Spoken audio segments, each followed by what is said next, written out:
Good morning students. कल हमने बात की थी संततता और अवकलनीयता की। तो सबसे पहले टॉपिक की बात करते हैं, संततता और अवकलनीयता।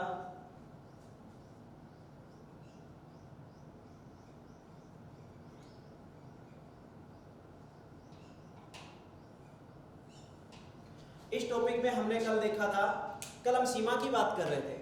तो सीमा में जहां तक हमने देखा था कि सीमा को ज्ञात करने की क्या क्या विधियां होती है, उसमें सबसे पहले विधि हमने देखी थी प्रतिस्थापन विधि। अच्छा, प्रतिस्थापन विधि में मैंने कुछ अनिर्धारित रूप बताए थे। वो अनिर्धारित रूप 7 रूप होते हैं, मैंने बताया था। तो उन सभी रूप की बात जब की थी, उसके बाद बात ये थी कि यदि प्रतिस्थापन विधि में कोई भी अनिर्धारित रूप बन जाता है तो अन्य विधियों का उपयोग करेंगे। अभी कुछ डाउट क्लियर करने हैं। कुछ डाउट ऐसे आए थे जिनके द्वारा हम ये देख पा रहे थे कि कैसे h टेंड्स टू 0, कल जैसे बात की थी ना सीमा में कि h टेंड्स टू 0 कैसे होता है। कल ये बात की थी अपन ने। सीमा में दो प्रकार की सीमाएं थी। कौन कौन सी? बाईं सीमा और दाईं सीमा। और बाईं सीमा और दाईं सीमा आपने देखी थी, तो इसको लिखा था क्या? LHL। और इसका मान क्या आया था? Limit x tends to c minus, क्योंकि अपन ने जो सीमा ज्ञात की थी वो कौन से बिंदु पर की थी? c पर। और किस तरफ से की थी? बाईं तरफ से। तो यहाँ पे क्या था? माइनस, जैसा कि हमने कल देखा था। और इसको दूसरे रूप में लिखा था तो कुछ इस प्रकार लिखा गया, और यहाँ पे आ गया था f of c minus h। इसी प्रकार यहाँ पे RHL जो आया था वो क्या आया था? Limit x tends to c plus, और यहाँ पे आया था फलन fx। इसको दूसरे रूप में किस प्रकार लिखा गया था? Limit h tends to 0 f of c plus h। तो बात इसकी आती है यहाँ पे कि ये कैसे होता है। कल इसी पे डाउट आया था कि h टेंड्स टू 0 कैसे होता है। चलिए आज इसी की बात करते हैं, ठीक है। एक ही किसी सीमा के माध्यम से देखते हैं। देखिए ध्यान दीजिए, अगर हम बात करते हैं h टेंड्स टू 0 कैसे होगा, इसकी बात करते हैं। तो देखिए बिंदु कौन सा लिया था हमने? x बराबर c। और यहाँ पे सबसे पहले हमने क्या बनाया था? दायरा बनाया था। दायरा क्या था यहाँ पे? ये दोनों तरफ दायरा बनाया था। तो इस बिंदु की जब बात की थी तो ये बात की थी कि इसका प्रभाव कितनी दूरी तक है। तो इसका मतलब यहाँ से यहाँ तक प्रभाव माना था। तो इसके माध्यम से मतलब यहाँ पे जो लिखा था अपन ने लिखा था c, और उससे छोटा है। कितना छोटा है? उसमें से h घटा दिया गया, और यहाँ पे कितना आएगा? x बराबर c प्लस h। तो यहां से बात करते हैं कि जब इसका मान यानी कि x का मान इस बिंदु से यहां से शुरू होकर c की तरफ आता है तो h पर क्या प्रभाव पड़ेगा। से इस बिंदु से शुरू होकर जब अपन c की तरफ आते हैं तो h पर क्या प्रभाव पड़ेगा वो देखते हैं। चलिए x बराबर c का कोई एक पर्टिकुलर यानी कि निश्चित मान मानिए। यहां पे सपोज करो मैं यहां पे ले रहा हूं x बराबर 2, यानी कि c का मान कितना है? c बराबर 2 है। तो इस बिंदु की बात करते हैं। अब इसका एक दायरा देखना है। दायरा सपोज करो इससे पहले भी कोई दायरा होगा, इसके बाद भी कोई दायरा होगा, और उस बिंदु से अपन धीरे धीरे क्या करेंगे? 2 की तरफ मूव करेंगे। तो देखो कुछ इस प्रकार दिखा रहा हूं, ध्यान देना। यहाँ पे लिया है मैंने 2, और इससे छोटा यहाँ पे कोई एक मान ले लिया, सपोज करो जैसे कि 1.97 सपोज करो। सेम यहाँ पे मैंने कितना ले लिया है? 2.03 सपोज करो। यहाँ ये अपन एक दायरा लिया है, यहाँ भी 3 का अंतराल है, तो यहाँ भी कितने का है? 3 का। दोनों दिशाओं बराबर होगा। अब देखते हैं कि इसकी तरफ जब मूव कराते हैं यहाँ से यहाँ और यहाँ से यहाँ, तो कैसे क्या प्रभाव पड़ेगा। तो चलो एक सारणी बना देते हैं। यहाँ पे सारणी क्या होगी? ध्यान देना। ये तो सारणी किसकी? बाईं तरफ से। बाईं तरफ से सारणी की बात करते हैं। मान पर क्या प्रभाव पड़ेगा वो ध्यान दीजिए। यहां पे मान लेते हैं किसका? अपन बात करेंगे यहाँ पे मान की कि मान कैसे बढ़ रहा है, उसके द्वारा h पर क्या प्रभाव पड़ रहा है। चलो यहाँ पे सबसे पहले लिख देते हैं कि इसके लिए क्या लिखना पड़ेगा? x बराबर c माइनस h, ठीक है। और यहाँ पे c का मान अपने पास कितना है? 2 है, तो यहाँ पे हो गया 2 माइनस h। अब उसमें सबसे पहले ये देखते हैं कि h का मान क्या आएगा। चलिए ध्यान दीजिए, h बराबर कितना हो गया? इस h को इधर लेके जाएंगे तो h का साइन क्या दिख रहा है? माइनस है। इसको इधर लेके जाओ तो कैसा हो जाएगा? प्लस हो जाएगा। और x को इधर लेके जाओ तो ये हो गया कुल मिला के 2 माइनस x। अब यहाँ पे वैल्यू रखनी है किसकी? x की। x कहां से शुरू हुआ है? 1.97 से किसकी तरफ आया? 2 की तरफ आया। तो देखिए कैसे चेंज हो रहा है। यहाँ पे ध्यान दीजिए, यहाँ पे मैं लिख रहा हूँ 1.97, मान बढ़ रहा है तो यहाँ पे कितना हो गया? 1.98, यहाँ पे कितना हो गया? 1.99, और फाइनली यहाँ पे कितना हो गया? 2.00। इस प्रकार अपन देख रहे हैं, ठीक है। तो उसके द्वारा देखते हैं कि सबसे पहले जब x बराबर कितना ले लिया जाए? यहाँ पे 1.97, तो यहाँ पे रखो जब x बराबर 1.97 तो h का मान आएगा, देखो यहाँ पे रखेंगे तो 2 में से जब कितना घटाया जाएगा 1.97, तो ये वैल्यू कितनी आती है 0.03। ठीक है, तो यहाँ पे मैं लिख रहा हूँ ये मान किसका था x का, ये किसका है h का है। चलो मान रखते हैं h का, ध्यान दीजिए x का मान रखा तो उसके बाद किसका मान आएगा h का, तो h का मान कितना है यहाँ पे 0.03, ये मान आया अपने पास। अब उसके बाद बात करते हैं कि जैसे ही मान बढ़ाया, क्योंकि मान बढ़ेगा घटेगा, इस बिंदु से जब अपन शुरू करेंगे किसकी तरफ आएंगे 2 की तरफ आएंगे, तो जब 2 की तरफ आएंगे तो मान क्या हो रहा है 2 की तरफ बढ़ रहा है, तो इसका मतलब मान उस तरफ बढ़ना चाहिए। तो अगला मान देखो कितना 1.98, तो अगला बिंदु यहाँ लिखो जब x बराबर 1.98 तो h बराबर कितना होगा, ध्यान दीजिए यहाँ पे जैसे ही घटाएंगे 2 में से 1.98 घटाएंगे तो कितना बचेगा 0.02, इसका मतलब मान क्या हो रहा है 0.02। तो यहाँ तुमने देखा कि पहले कितना था h का मान 0.03, अब कितना हो गया 0.02, मान बढ़ाया घटा, इसका मतलब मान क्या हो रहा है घट रहा है। जैसे जैसे x का मान किसकी ओर अग्रसर है c की ओर अग्रसर है, तो उस स्थिति में जो मान है वो किसकी ओर अग्रसर हो रहा है 0 की ओर, देख सकते हो यहाँ पे। अगला बिंदु भी देख लेते हैं, सेम जब x बराबर 1.99 तो h बराबर कितना होगा, वो देखिए यहाँ पे मान रखेंगे x का मान कितना 1.99, यहाँ रखा तो कितना आ गया 2 में से 1.99 घटाया गया, तो जैसे ही 1.99 घटाया जाएगा तो ये वैल्यू कितनी आ जाएगी 0.01, और देखिए क्या चेंज हो गया 0.01, मतलब मान बढ़ा या घटा, मान और घट गया है, किसकी ओर अग्रसर हो गया है 0 की ओर अग्रसर हो गया। और लास्ट स्थिति में क्या बना, जब x का मान किसके इक्वल हो गया 2 के इक्वल हो गया, तो 2 के इक्वल होने पर क्या हो गया कि जब x बराबर कितना हो जाए 2 तो h बराबर कितना हो गया 0, मतलब यहाँ इस स्थिति में कितना हो चुका है 0। तो इसका मतलब साफ साफ दिख रहा है सारणी से कि जैसे जैसे x का मान मतलब उस दायरे से जो अंत्य बिंदु थे, वापस ध्यान दीजिए क्या कह रहा हूं मैं, क्योंकि अपने को सीमा की जब सीमा की बात कर रहे हैं तो उस दायरे की बात करेंगे, और दायरे के अंत्य बिंदु कौन कौन से थे, ये बिंदु था और ये बिंदु था, तो बेसिकली इस बिंदु से इस बिंदु की तरफ आना है, तो मतलब अंत्य बिंदु से किसकी तरफ चलना था C की तरफ चलना था, और C का मान यहाँ पे कितना है 2 है। तो देखिए जैसे जैसे x का मान किसकी ओर अग्रसर है 2 की ओर, मतलब यहाँ लिख सकता हूं मैं जब x टेंड्स टू कितना 2, तो ध्यान दीजिए h के मान पर क्या प्रभाव है वो यहाँ पे दिख रहा है, क्या दिख रहा है h का मान पहले कितना था 0.03, फिर कितना हुआ 0.02, फिर कितना हुआ 0.01, और लास्ट स्थिति जब बराबर हुआ तो कितना हो गया 0, इसका मतलब h का मान किसकी ओर अग्रसर है 0 की ओर। यही वो डाउट है जिसके बारे में कल सवाल पूछा गया था कि ये कैसे होता है, तो ये कौन सी तरफ से देखा अभी केवल बाईं तरफ से, इसी प्रकार कौन सी तरफ से और देख सकते हैं दाईं तरफ से भी देख सकते हैं, वो कैसे, वो यहाँ पे सारणी दाईं तरफ से जब बात करेंगे तो ध्यान दीजिए यहाँ पे x का मान किसके इक्वल लिया जाएगा, ध्यान दीजिए यहाँ पे क्या लिया गया था x बराबर c माइनस h, कारण क्योंकि यहाँ पे किस तरफ थे बाईं तरफ थे, और बाईं तरफ जो चेंज था वो क्या था कि जो मान है वो c से छोटा था।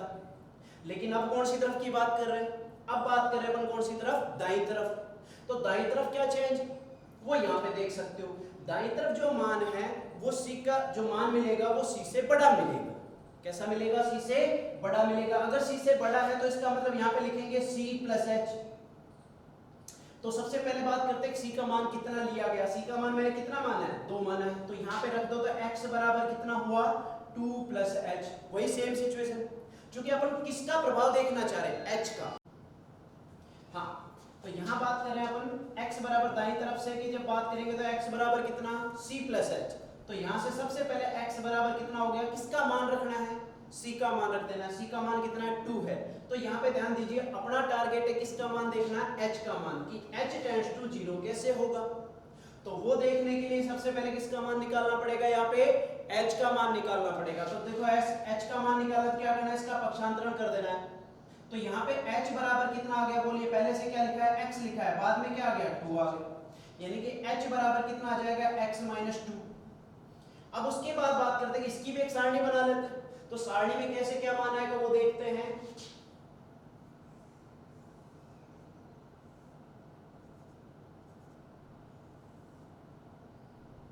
अब ध्यान दीजिए सबसे पहले यहां से शुरू करना है इस बिंदु से, है ना, इस बिंदु से जब अपन शुरू करेंगे और किस तरफ जाएंगे, 2 की तरफ जाएंगे। तो जो 2 की तरफ जाने के लिए क्या करना पड़ेगा, बाईं तरफ जा रहे हैं। तो बताइए कि 2.03 से जब 2 की तरफ जाते हैं तो मान बढ़ेगा या घटेगा, लगाओ दिमाग। तो क्या हो रहा है, साफ दिख रहा है कि जब बाईं तरफ जाते हैं तो मान हमेशा घटता है, तो घटेगा। तो सबसे पहले इसी बिंदु की बात करते हैं। शुरू में मान कितना था, 2.03, ठीक है। अब उसके बाद जब मान आएगा तो उसकी बात करेंगे, अब इससे क्या आएगा, बड़ा या छोटा। तो साफ तौर पे दिख रहा है कि मान क्या आएगा, इससे छोटा आएगा। तो इससे छोटा क्या था, 2.02 मान। अगला मान बताइए, उसके बाद क्या आएगा। उसके बाद अपन ने देखा कि यहाँ पे मान क्या आ रहा है, 2.01, उससे भी कम हो गया। और जो लास्ट स्थिति है कि जब अपन कह सकते हैं कि मान किसके बराबर तक होगा, 2 के बराबर होगा। तो ये फाइनल सिचुएशन वाली बात हो गई। चलिए अब देखते हैं कि h का मान पर क्या प्रभाव होगा। यहां से लेंगे h बराबर कितना, x - 2। तो सबसे पहले जब शुरू में x का मान कितना है, शुरू में मान है जब x बराबर 2.03, तो h बराबर कितना है, ध्यान दीजिए। जब x का मान 2.03 रखेंगे और उसमें से 2 घटाएंगे तो ये मान लगभग कितना हो गया, सॉरी मान कितना हो गया, 0.03। तो इसका मतलब इस कंडीशन में जो h का मान है कितना आ गया, 0.03। बाकी इसी प्रकार इसमें भी देख सकते हैं, जो मान आएगा कितना आएगा, 0.02। इसमें मान कितना आएगा, 0.01। और इस स्थिति में मान कितना आएगा, 0। तो यहाँ पे साफ तौर पे दिख रहा है जैसे जैसे x का मान किसकी ओर अग्रसर है, 2 की ओर अग्रसर है, तो उस स्थिति में h का मान किसकी ओर अग्रसर हो रहा है, 0 की ओर। मतलब कह सकते हैं, जब ये लिख सकते हैं बाद में ना, इसी प्रकार x बराबर 2.02 पर h बराबर कितना होगा, 0.02। x बराबर 2.01 पर h बराबर कितना होगा, 0.01। और x बराबर कितना, 2 पर h बराबर कितना हो गया, 0। मतलब कह सकते हैं यहाँ पे क्या कि जब x टेंड्स टू कितना, 2, तो h टेंड्स टू किसकी ओर अग्रसर है, 0 की ओर। मतलब ये सिचुएशन अपन अपने पास वांछित है, जो अपने चाहिए। यहाँ पे 2 रिजल्ट निकल के आए हैं, कौन कौन से।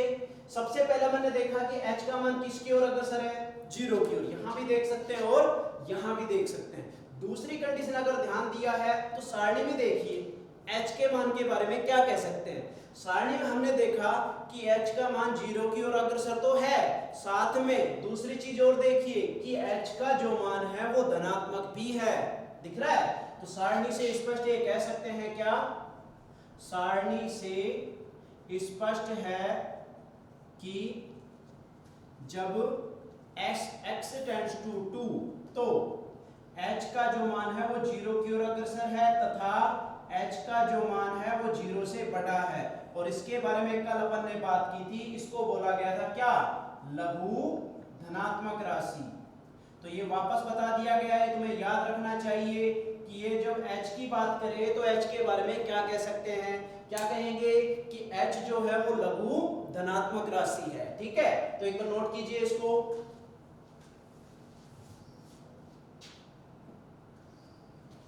ठीक है, अब आगे की बात करते हैं।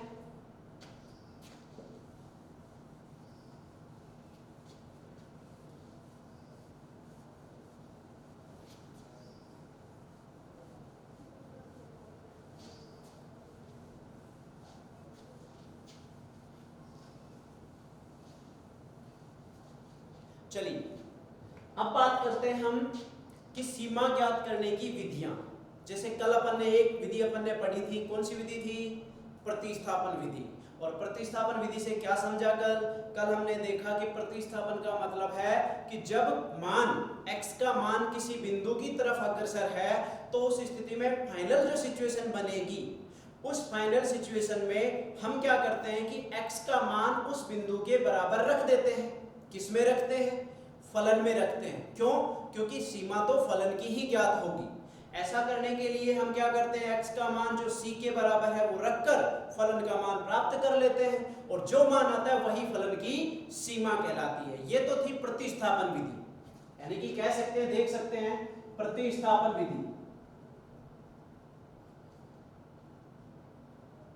प्रतिस्थापन विधि में सीमा ज्ञात करने का तरीका क्या था कि limit x tends to c और यहाँ पे कितना है फलन fx है। तो इस स्थिति में ये विधि लागू करनी है तो इसमें क्या करना पड़ेगा कि x का जो मान है c के बराबर रखना है। किस में रखना है? फलन में। चलिए तो फलन में मान रखा तो कितना हो गया f ऑफ c, यही फलन की सीमा बन जाएगी। याद रहे प्रतिस्थापन विधि केवल तभी काम में आएगी या तभी लागू होगी जब कोई भी अनिर्धारीय रूप ना बने।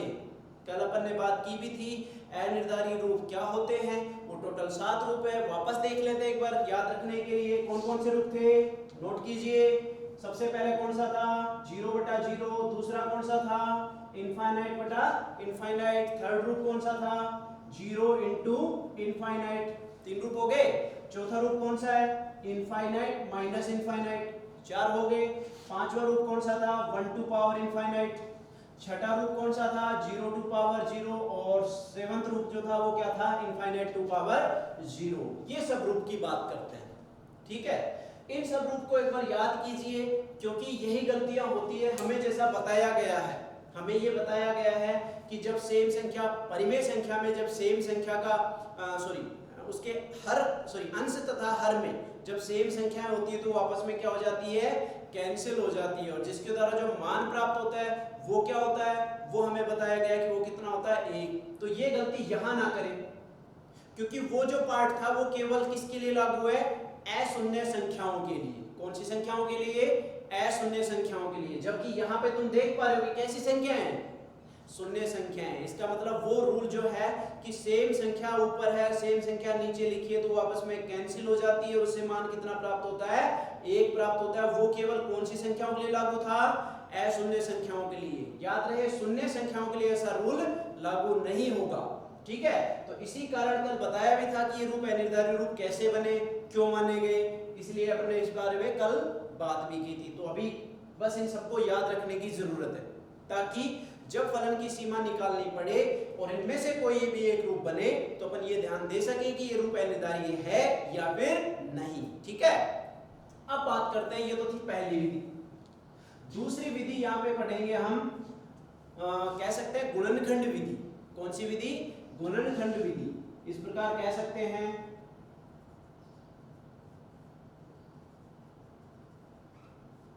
देखिए नाम से ही पता चल रहा है गुणनखंड विधि। इसका मतलब क्या है? जब भी कोई बहुपद दिया जाए, गुणनखंड हमेशा किसके बनते हैं बहुपद के।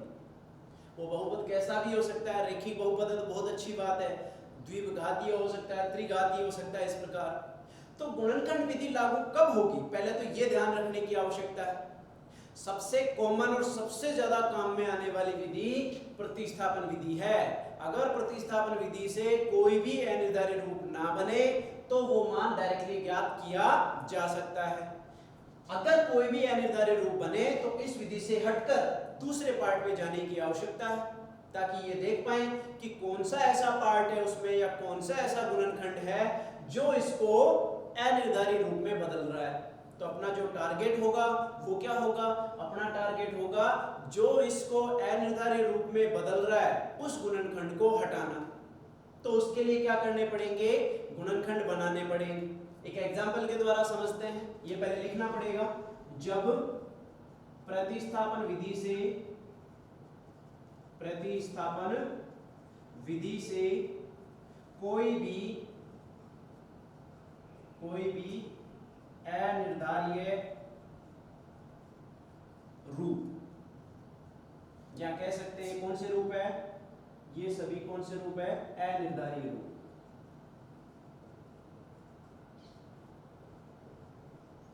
ठीक है, कोई भी अनिर्धारित रूप बनता है तो दूसरी विधि जिसका नाम क्या है गुणनखंड विधि, गुणनखंड विधि का प्रयोग करने की कोशिश करें।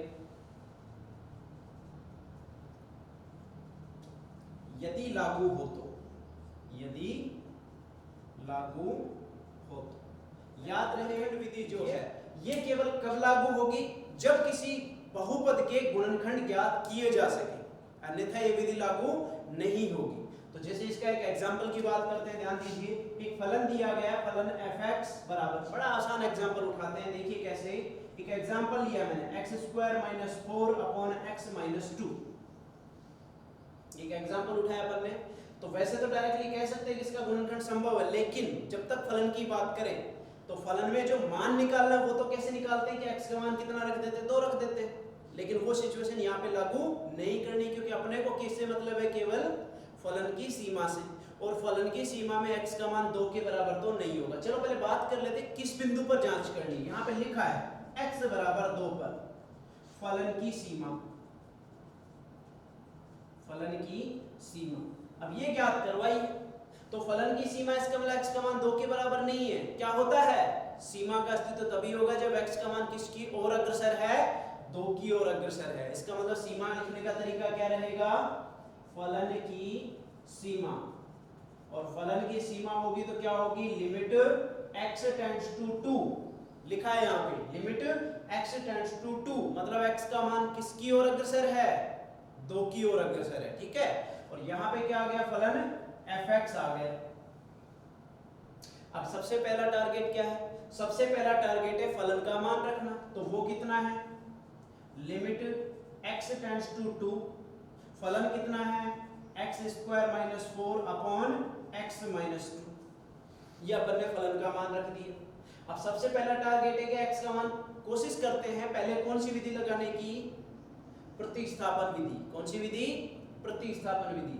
लेकिन मैंने बताया प्रतिस्थापन विधि लागू करनी है तो ये रूप नहीं बनने चाहिए, जबकि यहाँ अपन देख पा रहे हैं डायरेक्टली कि जब फाइनल स्थिति बनाते हैं, फाइनल स्थिति में जब x का मान किसके बराबर रखा जाता है, 2 के बराबर रखा जाता है, तो बताइए फलन की सीमा का अस्तित्व है या नहीं है, साफ दिख रहा है। देखिए x बराबर 2 रखने पर 2 का स्क्वायर 4, 4 - 4 0 बटा 2 - 2 वो भी कितना 0, मतलब प्रतिस्थापन विधि से लिख सकते हैं, प्रतिस्थापन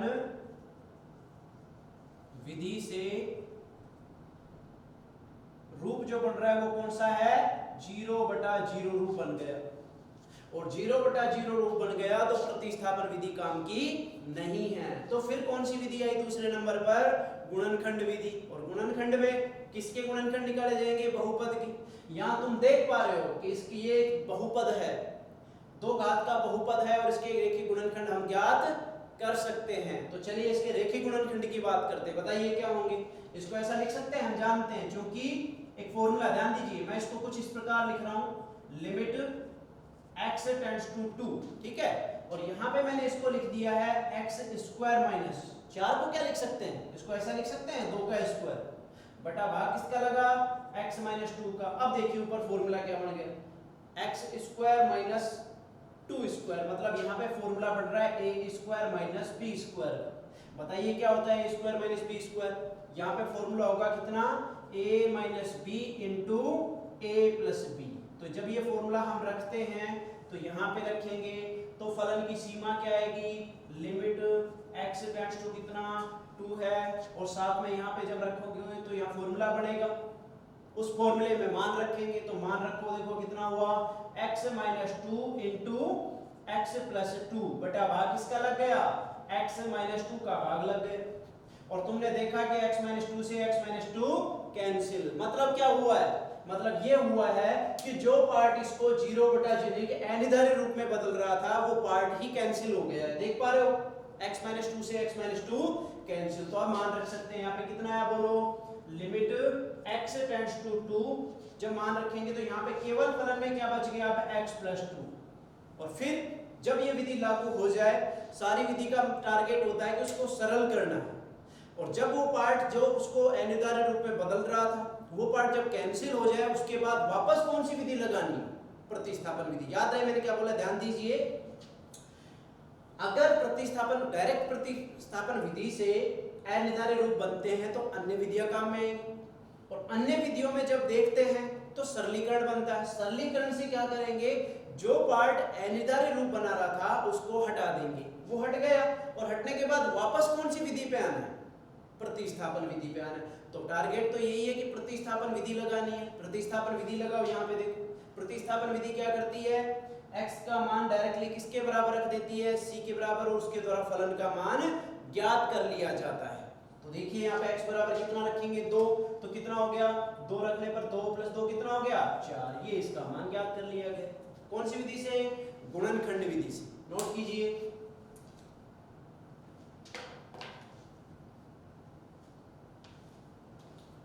चलिए आगे बात करते हैं।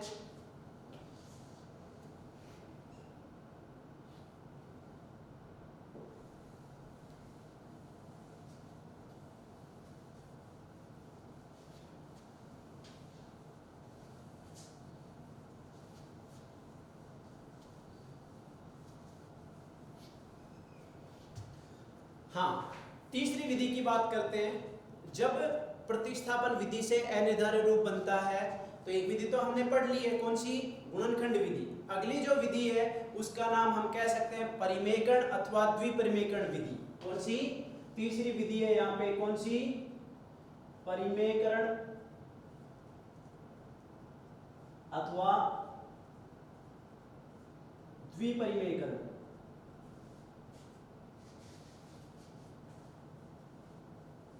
विधि।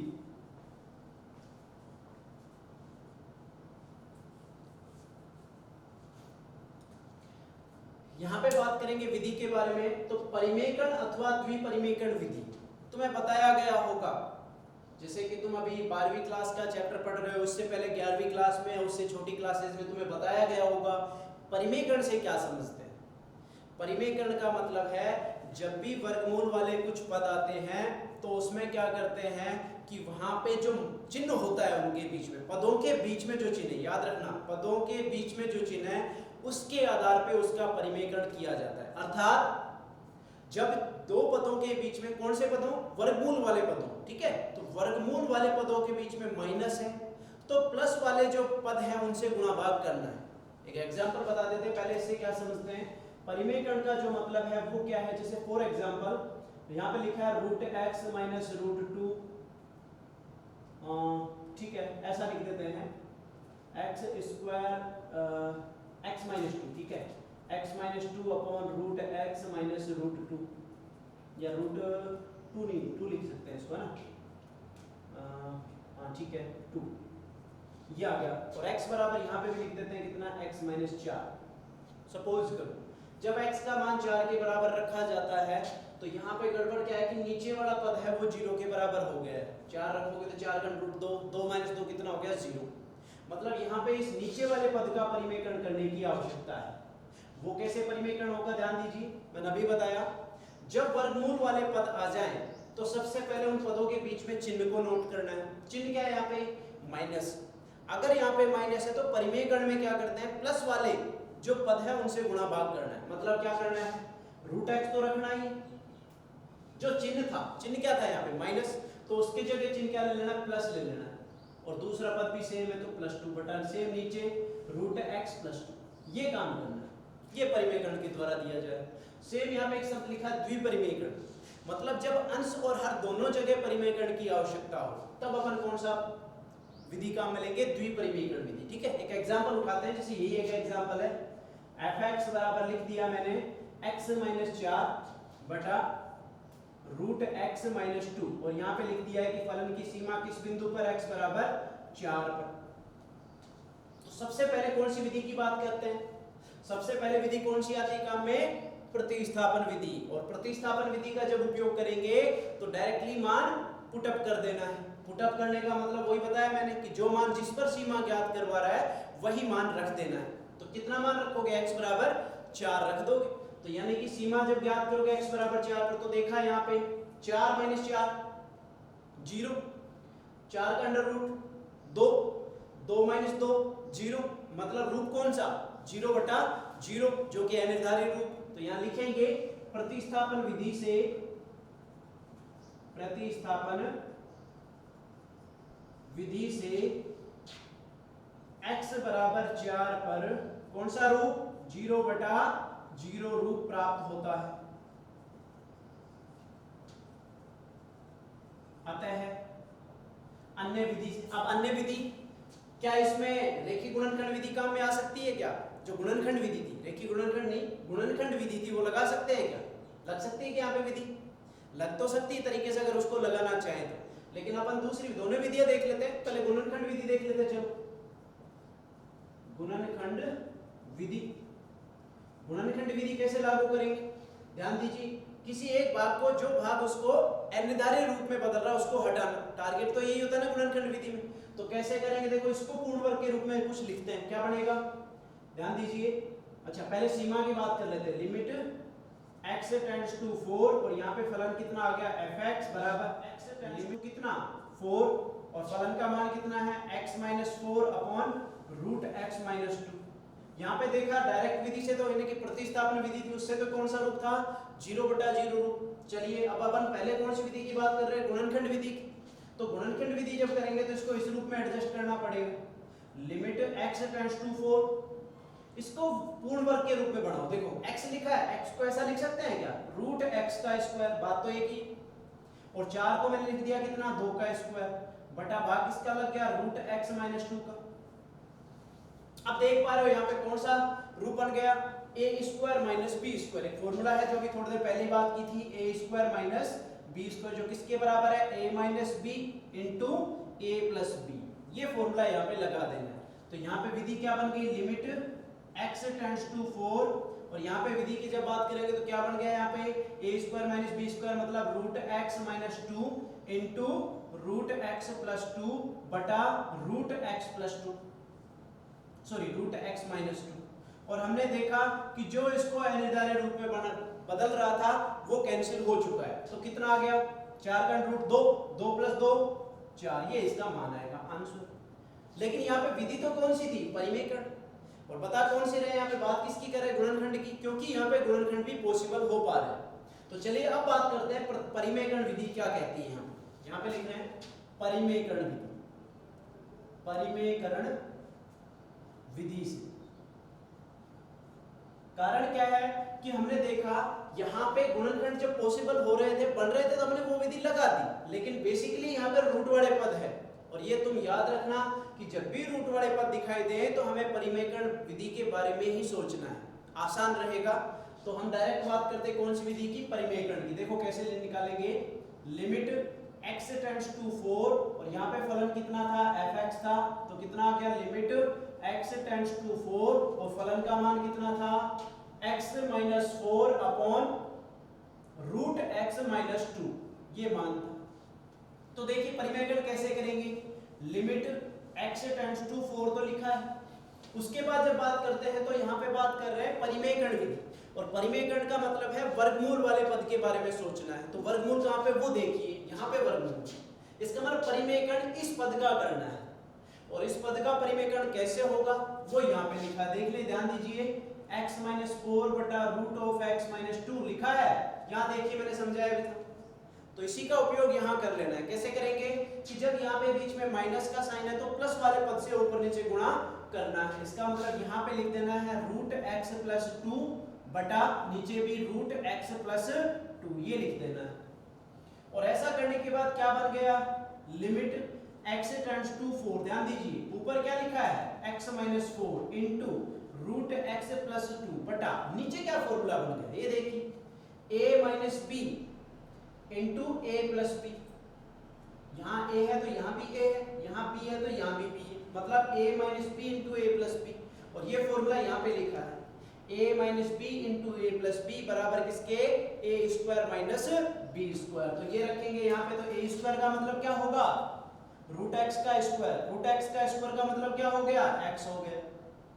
रूट और स्क्वायर आपस में कैंसिल हो गए तो पावर कितनी बच गई? केवल एक। सेम बीच में माइनस का साइन तो माइनस आ गया, 2 का स्क्वायर लिखेंगे तो 2 का स्क्वायर कितना? 4। यहाँ देख पा रहे हैं, क्या देख पा रहे हैं कि यहाँ पे x माइनस 4 से x माइनस 4 कैंसिल हो रहा है, मतलब जो सीमा आनी है वो किस रूप में आ गई? लिमिट x टेंड्स टू 4 और यहाँ पे कितना लिखा है? रूट x प्लस 2 लिखा है।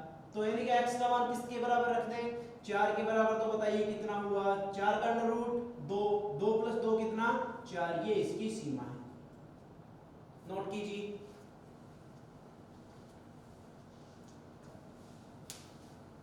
ठीक है, आज के लिए इतना ही, बाकी कल डिस्कस करेंगे। Thank you.